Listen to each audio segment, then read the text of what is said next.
ऐसा कहा जाता है आजकल मीडिया को है ना, मीडिया को प्रीपेड मीडिया कहा जाता है। प्रीपेड मीडिया इसीलिए कहा जाता है, कोई न्यूज, कोई गलत सलत न्यूज को पहले कवर किए, उससे फिर बैकडोर से 2-4 हज़ार रुपया ले लिए, न्यूज को पब्लिश नहीं किया, यदि वो रुपया नहीं दिया तो उसको पब्लिश कर दिया। क्या ऐसा करके आप भी रुपया देखिए ऐसा नहीं है वो। जय हिंद दोस्तों, देसी टैलेंट यो में आज आपका पुनः स्वागत है। आज आपको एक नए मेहमान से मिलवाने आए हैं जिनका नाम है मोहम्मद मुजाहिद आलम। ये लोकतंत्र के चौथे स्तंभ है। जिस लोकतंत्र पे हमारा देश टिका है उसी लोकतंत्र का ये चौथा स्तंभ है। कहने का इंडिकेट तो आप समझ गए होंगे जी ये कौन है। इनको आज आपके सामने में हम क्यों लाए हैं, इनके पीछे ये जो हैं अभी इतने छोटे उम्र में इतने बड़े मुकाम को हासिल किए हैं, जिनके कारण इनका इंटरव्यू आपके सामने में रखना हमारे लिए आवश्यक हो गया। तो ये जो है ये मधेपुरा जिला ये बिहार का एक डिस्ट्रिक्ट है। मधेपुरा जिला के कुमारखंड प्रखंड के यह युवाओं के चाहता नया चेहरा, उभरता हुआ पत्रकारिता के क्षेत्र में नया चेहरा है। ये कहे तो सिर्फ कुमारखंड प्रखंड भर ही यह लिमिट नहीं है, मधेपुरा जिला से हटकर ये बिहार लेवल तक अपना नाम फेमस कर चुके हैं। आइए इनसे मिलते हैं। इनसे पहले थोड़ा सा जान लेते हैं ये है कौन, ये अपने खुद परिचय देंगे। जी, मेरा नाम मोहम्मद मुजाहिद आलम है। मैं मधेपुरा ज़िला के कुमारखंड प्रखंड से एक न्यूज़ चैनल के संवाददाता हैं, जिसमें 3 पेपर आते हैं। सनमार्ग है, अवामी न्यूज़ है, उसके बाद मॉर्निंग इंडिया है, इंग्लिश पेपर है, एक उर्दू पेपर है, एक हिंदी पेपर है जो दैनिक है, मतलब रोज़ की तरह, और एक न्यूज़ चैनल है लाइव 7 है। उसके बाद एक डिजिटल सोशल साइट है पब्लिक न्यूज़, जो पब्लिक न्यूज़ हर के मोबाइल में लगभग 100% हर शख्स के एंड्रॉयड जो भी चलाते होंगे तो मेरे आवाज़ को ज़रूर वो सुनते होंगे। ये तो ज़रूर है कि मेरे आवाज़ से ज़रूर लोग जानते होंगे कि फलां आदमी बोल रहे हैं। यही मेरा है और मैं उसके ज़्यादा और क्या कर सकता हूँ। जी, जैसा कि आप सुन चुके सर, कितने सारे चैनल में काम कर रहे हैं और कितने अच्छा से।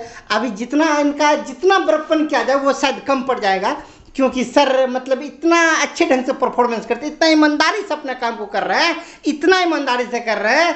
उसी ईमानदारी का परिणाम है जो आज ये इस मुकाम पे है। सर, हम आपसे ये जानना चाहेंगे, आज आप पत्रकारिता में जो यह मुकाम हासिल किया है, जहाँ तक आप पहुँचे हैं, ये प्रेरणा आपको कहाँ से मिली? देखिए, प्रेरणा हमारे आदर्श थे देवाशीष बोस, जो बीबीसी के रिपोर्टर थे मधेपुरा से।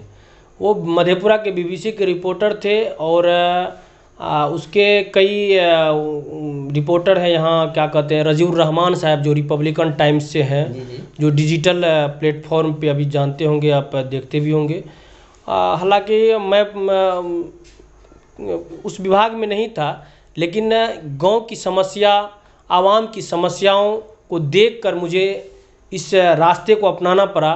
और इस रास्ते में मैं जो समस्या है लोगों का, रूरल एरिया का, मैं सरकारों के कानों तक पहुंचाकर उसकी समस्याओं का निदान कराने का प्रयास करता हूं। यही मेरा लक्ष्य है और समाज सेवा ही मेरा लक्ष्य है। जी, हम कहना चाहेंगे सर, आप एजुकेशन मतलब कैसे पढ़ाई लिखाई किए, मतलब आपकी क्या क्वालिफिकेशन है, कैसे मतलब यहाँ तक आने में आप कैसा किस क्षेत्र में पढ़ाई किए जहाँ तक पहुँचे हैं? देखिए, मेरा क्वालिफिकेशन कहे तो मैं रूरल एरिया से बिलोंग करता हूँ।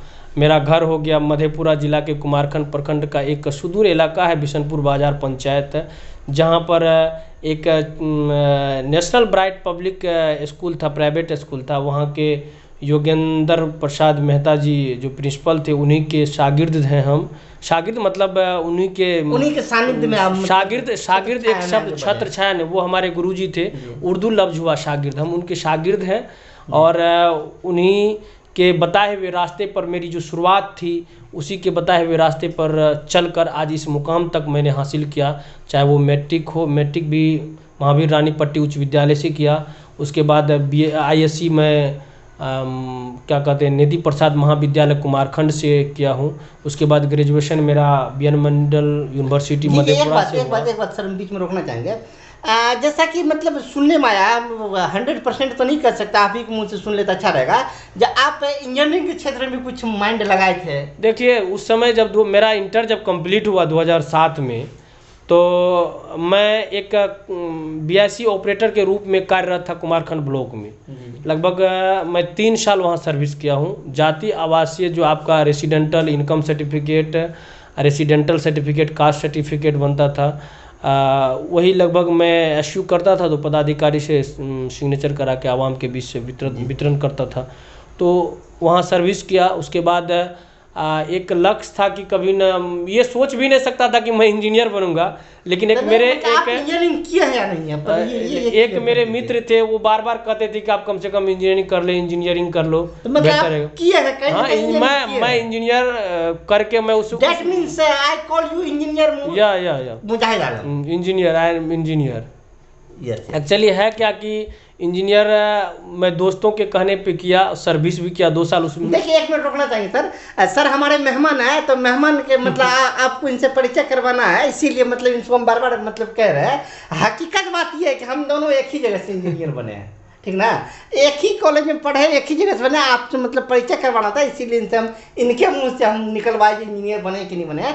अब सर आपसे ये पूछना चाहेंगे, आप इंजीनियरिंग क्षेत्र को छोड़ कर ये पत्रकारिता क्यों अपना? इंजीनियरिंग में क्या दिक्कत था? इंजीनियरिंग किए, जो मेरा ट्रेड था इलेक्ट्रॉनिक्स टेलीकम्युनिकेशन जो मेरा ट्रेड था, उसका मार्केटिंग हिंदुस्तान में नहीं के बराबर है। जी। और अगर हिंदुस्तान में है तो वो कम्प्लीटली साउथ साइड में है। मैं वहाँ जाके 2 साल सर्विस भी किया। है क्या कि जिस हिसाब से मैं उसमें वर्क करता था, प्राइवेट कंपनी में मैं वर्क किया हूँ, उस हिसाब से मुझे सैलरी नहीं मिल रही थी। फिर मैं जब गांव आया तो फिर मुझे मास्टर रोल पे ही डाटा ऑपरेटर के रूप में फिर ब्लॉक में काम करना पड़ा। उसके बाद मैं कुछ पॉलिटिक्स से भी जुड़ गया। पॉलिटिक्स में भी 2-3 साल, मतलब कहीं ना राजनीति में भी हाथ बटाया। राजनीति में भी हाथ बटाया। मतलब बहुत सारा पैसा चेंज किया, मतलब इधर से उधर, मतलब बहुत मतलब जीवन में बहुत सारा संघर्ष। जीवन तो चलने का नाम है। अगर बैठ जाए तो तब ऑटोमेटिक वो कहेगा मरा हुआ आदमी है। इसीलिए जीवन जब तक जीवित है, इंसान को हर काम से सीख लेने की ज़रूरत है, हर काम को करने की ज़रूरत है। जिद होनी चाहिए कि वो मुकाम हमें हासिल करना है। सर का कहने का मतलब ये हुआ, जब तक जीवन है तब तक संघर्ष करो, जब तक जीवन है तब तक संघर्ष करो। यदि संघर्ष रुक गया तो जीवन रुक गया। इसीलिए जीवन में यदि कामयाबी पाना हो तो संघर्ष को लगातार बनाए रखिए। जी सर। इसलिए कहता है मुद्दे लाख बुरा चाहे तो क्या होता है, वही होता है जो मंजूर खुदा होता है। इंजीनियर से मैं प्रेस में आ गया, पत्रकारिता विभाग में आ गया। उसमें अब जम के मेहनत करता हूँ, जम के काम करता हूँ। वही मेरा पेशा है, वही मेरा ईमानदारी है, और वही मेरा जिंदगी है जब तक हूँ। सर 1 मिनट, आप इंजीनियरिंग जो कर रहे थे, जी, तो कहीं ना कहीं फैमिली का सपोर्ट होगा? फैमिली का सपोर्ट था, फैमिली का जी हम यही रोकना चाहेंगे। फैमिली का सपोर्ट था, डेट मीन्स हम यह कह सकते हैं आपके पेरेंट्स का उम्मीद था कि हमारा बेटा इंजीनियर बने, यही बात है? जी, ये था। आप मतलब आपके पेरेंट्स का मतलब उम्मीद था कि हमारा बेटा कहीं न कहीं इंजीनियर बने, लेकिन आप एकाएक लाइन छोड़ के आप पत्रकारिता में आ गए। पत्रकारिता में आने से मतलब गार्जियन सपोर्ट कर रहा था। मैं थोड़ा एक स्टेप में पीछे जाऊंगा। इंजीनियरिंग जिस समय मैं कर रहा था, उस समय बाढ़ का 2008 में बाढ़ त्रासदी आया था। वो राष्ट्रीय लेवल का आपदा हो गया था। और ये जो मधेपुरा जिला है, कुमारखंड प्रखंड पूरा आपदा से जुड़ा हुआ था, और पूरा एकदम क्षेत्र, और यहाँ की आर्थिक स्थिति बहुत कमज़ोर हो गए थे गार्जियन का। उस समय एडमिशन तो मैं करा लिया। एडमिशन के बाद वहाँ उस फील्ड में काफ़ी परेशानियों का सामना करना पड़ा मुझे।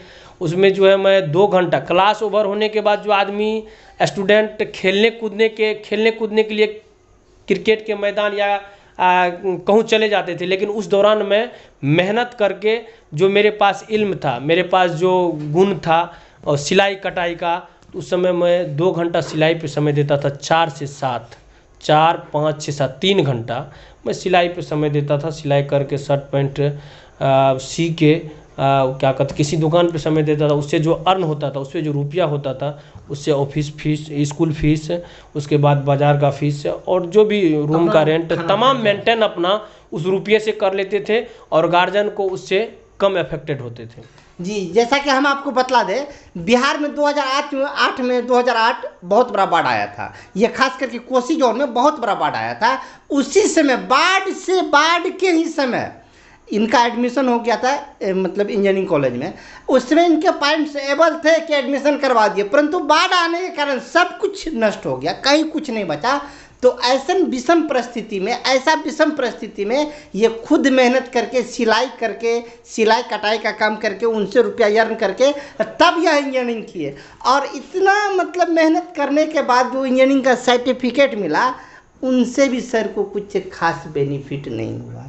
अंत में उस क्षेत्र को सर छोड़ना पड़ा। नहीं, क्षेत्र देखिए है क्या कि हर चीज़ को करना आसान है क्या कि मुझे भी शौक था कि ER लगाना था, इंजीनियर लगाना था, तो इंजीनियर लगा, उसमें सर्विस भी किए 2 साल क्या कहते हैं प्राइवेट सेक्टर में सर्विस भी किया। लेकिन है क्या कि जिस हिसाब से आदमी को रुपया आना चाहिए उस हिसाब से कंपनी रुपया नहीं देती थी। वर्क तो कराते थे लेकिन रुपया नहीं रहने के कारण जो है अर्न मनी में थोड़ा परेशानी होता था, मेंटेन करने में काफ़ी परेशानियों का सामना करना पड़ता था। वापस अपने वतन मतलब अपने घर को लौटना पड़ा। घर जब अपने वतन को लौट आए तो यहाँ पर माँ का प्यार मिला, पिता का प्यार मिला, दोस्तों का प्यार मिला। और घर का जो है ना मिट्टी बड़ा एक अलग सुगंध होता है, उसका जो खुशबू होता है वो छोड़ने के लिए खींच के ले आता है। और यहाँ से छोड़ने का मन नहीं किया मुझे। और यहाँ की जो खुशबू है, ये बिशनपुर बाज़ार की जो मिट्टी की खुशबू है, मुझे एक तरह से पकड़ लिया। और इस खुशबू ने मुझे यहाँ से जाने को नहीं दिया। और मैं यहाँ इस क्षेत्र में आके फिर मैं पत्रकारिता में गया। मेरा एक क्या कहते हैं एक ट्रस्ट भी चलता है, फाउंडेशन भी चलता है, संस्था भी है, वो फलाह मिल्लत फाउंडेशन है। उसका मैं मीडिया प्रभारी हूँ, नेशनल मीडिया प्रभारी हूँ उसका। तो है क्या कि उसमें मेरे एक मित्र है, प्रेसिडेंट है मंजर आलम जी। मेरा संस्था जो है आपको शिक्षा में, स्वास्थ्य में और फ्लड में मतलब आपदा से जुड़े हुए जो भी चीज़ हुआ है उसमें सब में सहयोग और हमेशा बढ़ चढ़ के हिस्सा लेती है इसमें। और वो ट्रस्ट एक बात और सामने आती है कि ट्रस्ट में रुपया कहाँ से आता है। ये हमारे ट्रस्ट में लगभग 500 लड़के जुड़े हुए हैं, सब मेरे दोस्त हैं। और मैं जिसके पास अपनी बात को रखा हूँ वो जुड़ा है और उसमें 10 रुपये, 20 रुपये, 50 रुपये मदद करते हैं, उसी से मेरा ट्रस्ट चलता है।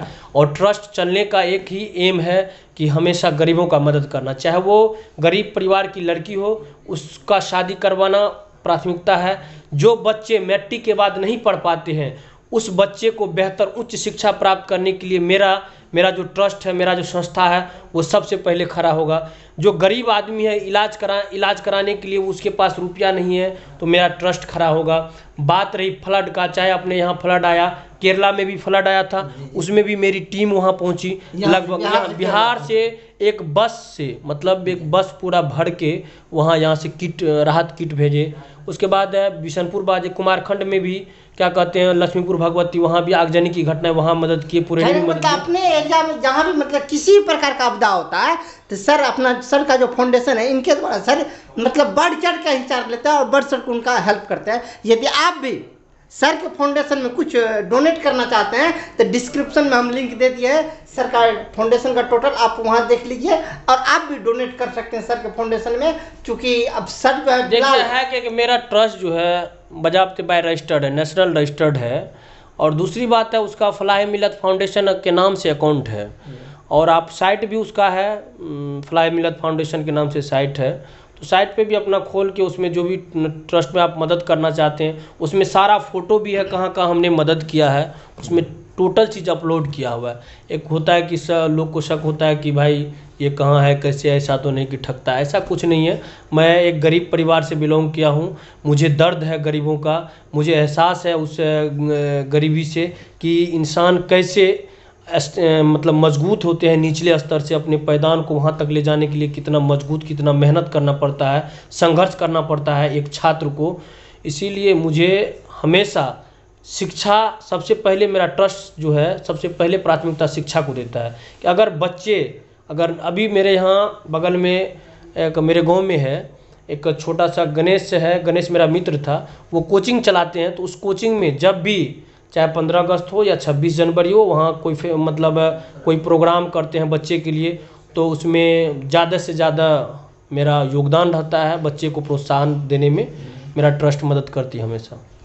जी, अभी सर आप पत्रकारिता मतलब अभी फिलहाल जो पत्रकारिता कर रहे हैं तब पत्रकारिता से मतलब परिवार का जो मेंटेन होता है उसमें कहीं ना कहीं तो मतलब ऐसा है कि मतलब उससे करके आप अपना परिवार का भरण पोषण कर लेते हैं, या एक सामाजिक प्रतिष्ठा के व्यू से काम कर रहे हैं मतलब? देखिए ये पत्रकारिता एक सामाजिक प्रतिष्ठा के व्यू से काम किया जाता है, ना कि इसमें महना होना कुछ नहीं है, ऐसा कुछ नहीं है क्या कि समाज के जो इंसान की जो गरीब या कोई भी परिवार वैसे हैं जिसकी समस्या उसको सरकार के कानों तक पहुंचाना, पदाधिकारी के कानों तक पहुंचाना, ये मेरी जिम्मेदारी है। और बात रही क्या कहते हैं परिवार का मेंटेन करने का, अब मेरे पास 2-3 ऐसे हैं जो छोटा मतलब छोटे छोटे बिजनेस करते हैं, सब भाई एकदम परिवार जुड़े हुए परिवार हैं, ज्वाइंट फैमिली में है सब भाई अपना बिजनेस। एक दिल्ली में मेरा छोटा भाई है जिसका नाम मोहम्मद साहिद है, वहाँ भी मेरा दुकान है, टिकुलिया चौक पे भी दुकान है। आपको मतलब कहने का मतलब सर जो पत्रकारिता डेट मीन्स सामाजिक प्रतिष्ठा, मतलब राष्ट्रभक्त की देशभक्त की भावना, इस व्यू से सर पत्रकारिता करें। सर एक बात हम पूछना चाहेंगे, पूछना तो नहीं चाहिए, पत्रकार से इस टाइप का सवाल पूछना कतई उचित नहीं है, लेकिन क्या करें यदि हमारे बीच है तो वो सवाल हम कहीं ना कहीं तो पूछेंगे। सर थोड़ा सा मतलब पूछा गलत लग सकता है, लेकिन उसको मैनेज करके आप बोलिएगा। ऐसा कहा जाता है आजकल मीडिया को है ना, मीडिया को प्रीपेड मीडिया कहा जाता है। प्रीपेड मीडिया इसीलिए कहा जाता है, कोई न्यूज, कोई गलत सलत न्यूज को पहले कवर किए, उससे फिर बैकडोर से 2-4 हज़ार रुपया ले लिए, न्यूज को पब्लिश नहीं किया, यदि वो रुपया नहीं जाए तो उसको पब्लिश कर दिए। क्या ऐसा करके आप भी रुपया? देखिए ऐसा नहीं है, वो तो या तो सोशल साइट में यूट्यूब या जो भी चलाते हैं उसको ईमानदारी से पत्रकारिता करने की ज़रूरत है।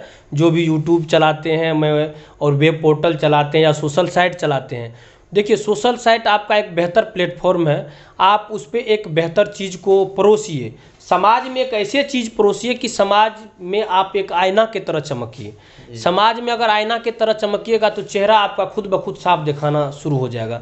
आप समाज में जिस तरह का चीज़ परोसिएगा वैसा आपका रिजल्ट आएगा। आप पत्रकारिता में आप कहिएगा कि फलां के साथ मारपीट हुई, उसमें हम रुपया लेके इस तरह काम करें, ऐसा नहीं है। पत्रकारिता ईमानदारी का चीज़ है, ईमानदारी से हर जगह हो रहा है। आज ईमानदारी से नहीं होता तो आज देश इस मुकाम पे है, और उस खबर को आपके तमाम टीवी चैनल से लेके हो या जिस माध्यम से हो पहुंचता। हाँ बात है, पक्ष विपक्ष है, नेता अपने फ़ायदे के लिए सब कुछ करते हैं, लेकिन पत्रकारिता में कहिएगा कि वो चीज़ है तो ऐसा नहीं। कुछ ऐसे हैं, कुछ ऐसे मेरे दोस्त हैं, मैं उनको संदेश देना चाहूँगा कि आपके चलते अगर पत्रकारिता पे कहूँ न कहूँ दाग लगता है तो उसे छोड़कर ईमानदारी से पत्रकारिता करें, वही आपकी प्राथमिकता है, वही आपकी पूंजी है। आज मैं 4 साल से पत्रकारिता करता हूँ, मैं कई अवार्ड से सम्मानित हुआ हूँ। बिहार के कानून मंत्री थे, क्या कहते हैं, जैसा सुनने में आया कि आपको बहुत सारा अवार्ड मिला है, स्टेट लेवल पर भी मतलब अवार्ड मिला था, आपको कौन कौन सा अवार्ड मिला? देखिए एक खबर था जो बिहार सरकार ये घोषणा की थी कि मैं हर महादलित बस्ती को पक्की सड़क से जोड़ूंगा।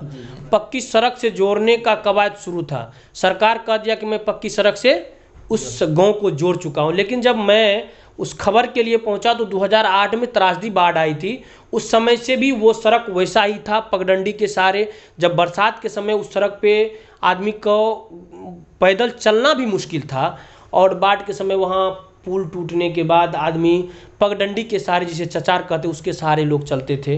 तो उसी पे मैंने उस खबर को फोकस किया था, जिसमें मुझे क्या कहते हैं, जो बिहार के जो कानून मंत्री हैं नरेंद्र नारायण यादव जी, उन्होंने मुझे सम्मानित किया था। सुना कि यहाँ डिस्ट्रिक्ट के डीएम जो वो भी आपको सम्मानित? जी डीएम साहब भी सम्मानित किए हैं, मोहम्मद सुहेल साहब भी सम्मानित किए हैं मुझे। एक खबर था, भारत सरकार ने घोषणा किया था कि मैं हर गांव के हर बस्ती में, जो हर गांव में, हर घर में मैं बिजली पहुंचा चुका हूं। तो सरकार के जो वादे होते हैं वो सर्वे करके वो अपने चीज़ को प्रकाशित करते हैं। तो सरकार के वादे को कहूँ न कहूँ पत्रकार का, खोजी पत्रकार का काम है कि उसके चीज़ को खोजना कि सरकार ने जो वादा कर रखा है कि हर घर, वहाँ कहाँ कमी है, कि हो सकता है कहूँ न कहूँ गाँव में बिजली नहीं पहुँचाओ, पदाधिकारी या जो राजनीतिक तंत्र के लोग हैं वो इस तरह का मैसेज देते हैं, जबकि गाँव अंधेरे में डूबा हुआ। मैं लगभग वो खबर करने में मुझे 5 महीना लगा, वो गाँव खोजने में। कुमारखंड प्रखंड के लक्ष्मीपुर भगवती के हनुमान नगर गाँव है, जो 4 सीमा से जोड़ती है, अररिया है, सुपौल है, पूर्णिया और मधेपुरा। वो चारों सीमा वो कहता था मेरे पक्ष में, वो कहता था, जबकि वो मधेपुरा जिला के कुमारखंड प्रखंड के लक्ष्मीपुर भगवती के कोई वार्ड है, 15 या 16 वार्ड है, उसी वार्ड में वो पड़ता है। देश की आज़ादी होने के बाद भी वो अंधेरे में, मतलब जब से देश आजाद हुआ तब से वो उस गांव में बिजली नहीं पहुंचा। वो डिबिया के सहारे ही अपना गुजर बसर कर रहे थे। वहाँ बेहतर विद्यालय नहीं था, वहाँ सड़क नहीं था।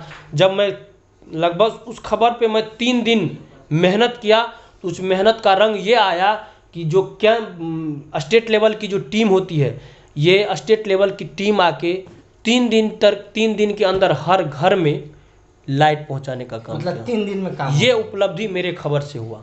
जी। स्थानीय ग्रामीणों को वो खबर मेरा सबसे ज़्यादा बेहतर रहा, उस पर मैंने काफ़ी मेहनत किया।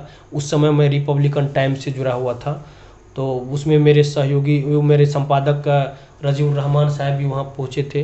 और उस खबर में जो है, जो यहाँ के जो वर्तमान मंत्री थे, उसका भी कहूँ न कहूँ खिंचातानी हुआ था कि आप बोले थे कि मेरे क्षेत्र में जो है ना लाइट हर घर पहुँच चुका है। पत्रकारिता में ये थोड़ा हाँ, तो लाइट पहुँच चुका है। लेकिन इस तरह की बात जो वो कर रहे थे, उसका दावा कहूँ न कहूँ मुझे फेल्योर नज़र आया।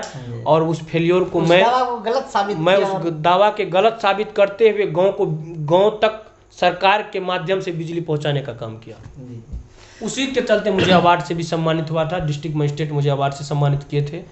और अब हम एक बात और आपसे कहना यादव भी चाहेंगे, सम्मानित किया। और एक बात कहना चाहेंगे, यदि आज के नए युवक जो अभी देख रहे हैं, जो अभी हमको देख रहे हैं, जो आपको अभी देख रहे हैं, यदि वो इस क्षेत्र में आना चाहे तो आखिर उसको क्या करना पड़ेगा? मतलब कितना संघर्ष करना पड़ेगा, क्या काम करना पड़ेगा जो इस क्षेत्र में जिस मुकाम पे आप हैं उस मुकाम पे वो आ सके? हर आदमी का अपना अपना ड्रीम प्रोजेक्ट होता है कि हम अगर किसी चीज़ को करें तो शुरुआत से उसका एम होता है। तो एम तो मैट्रिक से ही बनता है इंसान को एम। और ये जो रास्ता है, पत्रकारिता एक ऐसा रास्ता है कि आप कहूँ ना कहूँ आपको मान सम्मान के साथ आपका हर जगह, इसमें रुपया भी बहुत है। ऐसा कहिएगा कि इसमें रुपया, अगर आप नेशनल चैनल में काम करते हैं तो नेशनल चैनल में भी बेहतर आपको पैकेज मिलेगा आपको। आप देखिए हमारे अंजना ओम कश्यप है या रवीश कुमार है, कम से कम उसका सालियाना लगभग करोड़ रुपए का पैकेज है। तो लगभग 4 लाख 5 लाख रुपए पर महीना सैलरी है। पूछ सकते हैं कि उसका मेंटेन कितना। तो ये बेहतर लाइन है। मैं उम्मीद करता हूँ कि जो भी युवा अगर इस लाइन में आना चाहते हैं तो सबसे पहले आप मास कोर्स कर लें।